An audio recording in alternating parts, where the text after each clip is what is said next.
God is one. మరి దేవుడు ఒక్కడే. We are all trying to reach him. మనం అందరం కూడా ఆయా మార్గాల్లో ఆయన సమీపించడానికి ప్రయత్నం చేస్తున్నాం.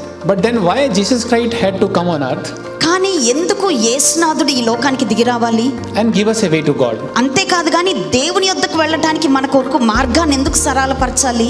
మనకి ఫాదర్స్ డే రోజున స్పీకర్ గారు వచ్చి భౌతికమైన తండ్రి కన్నా పరలోకమైన తండ్రి గురించి చెప్పి మమ్మల్ని అందరినీ ఎంతో ఆధ్యాత్మికంగా, ఇక్కడ ఫాదర్స్ అనేక మంది ఉన్నారనమాట, వారందరి గురించి మంచి వాక్యాన్ని మనకి అందించారనమాట. అందరికీ వందనాలు.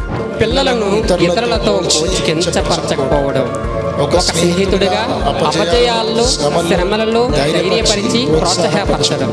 పిల్లలని విషయంలోని వేరే వ్యక్తులతో మనం పిల్లలు పోల్చుకుంటా దేవునికి మహిమకరంగా వాళ్ళ జీవితాన్ని జీవించాలని, వాళ్ళకి నేర్పించాలని ఒక తండ్రి బాధ్యతగా వాళ్ళకి ఎలా చెప్పాలన్నది మన దైవజనులు చెప్పారండి. ఫాదర్స్ డే స్పెషల్ నిన్న చాలా హ్యాపీగా అందరం షేర్ చేసుకున్నాం. గిఫ్ట్ కూడా ప్రొవైడ్ చేశారు. మా పాకెట్ పర్సు విత్ ఐడెంటిటీ కార్డుది ప్లస్ ఒక పెన్ను. ఫాదర్స్ అందరూ చాలా హ్యాపీగా సెలబ్రేట్ చేసుకున్నాం. ఏమైనా కానివ్వండి, నేను పొట్టివాడినే, నేను సరిగా చూడలేకపోతున్నాను, నన్ను ఎవరు ప్రేమించరు, ఎవరు ఇష్టపడట్లేదు, నాకు ఎవరు లేరేమో నాకు. కానీ ఒకటి మాత్రం వాడిలో ఉంది, ఏంటి తెలుసా అండి? ఆశ ఉంది వాడి లోపల. ఏమైనా సరే యేసు ప్రభుని నేను చూడాలి. అందులో ఫాస్టర్ గారు చెప్పిన విషయం నాకు ఇప్పటికీ గుర్తుంది. ఒకటి, జక్కయ్య సుంకపు గుర్తాదారుడు ప్రభు అనుగ్రహంతో తిరిగి మొత్తం ఇవ్వడానికి సిద్ధపడ్డారు. ఇది శాశ్వతం కాదు, నాకు ప్రభు అనుగ్రహమే అని ఆ ప్రభు గురించి తెలుసుకోవడం జరిగింది. ఇది పాస్టర్ గారు చెప్పిన విషయం. Because of your son Jesus Christ, నీ కుమారుడైన యేసు ద్వారా I can boldly stand in front of God. నేను ధైర్యంగా తండ్రి అయిన దేవుని ఎదుట నిలవబడగలను.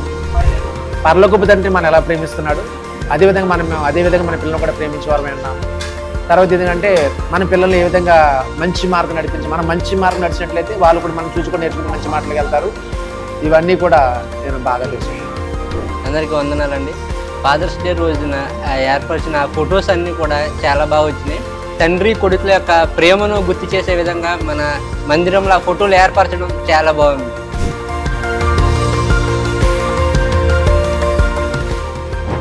అందరి వరకు ప్రార్థన చేశారు. ఎవరికైతే స్వస్థతలు కావాలో, ఎవరికైతే ఆర్థికంగా బలహీనపడ్డారో వాళ్ళందరి వరకు ప్రార్థన చేశారు. తద్వారా అనేక మంది దేవుని మేలు పొందుకున్నారు. ఫాదర్స్ డే రోజు మంచి ఫుడ్ ఎంజాయ్ చేసామండి. ఇదంతటికీ దేవుడి కృపను బట్టి జయబాబు గారు మీకు వందనాలు.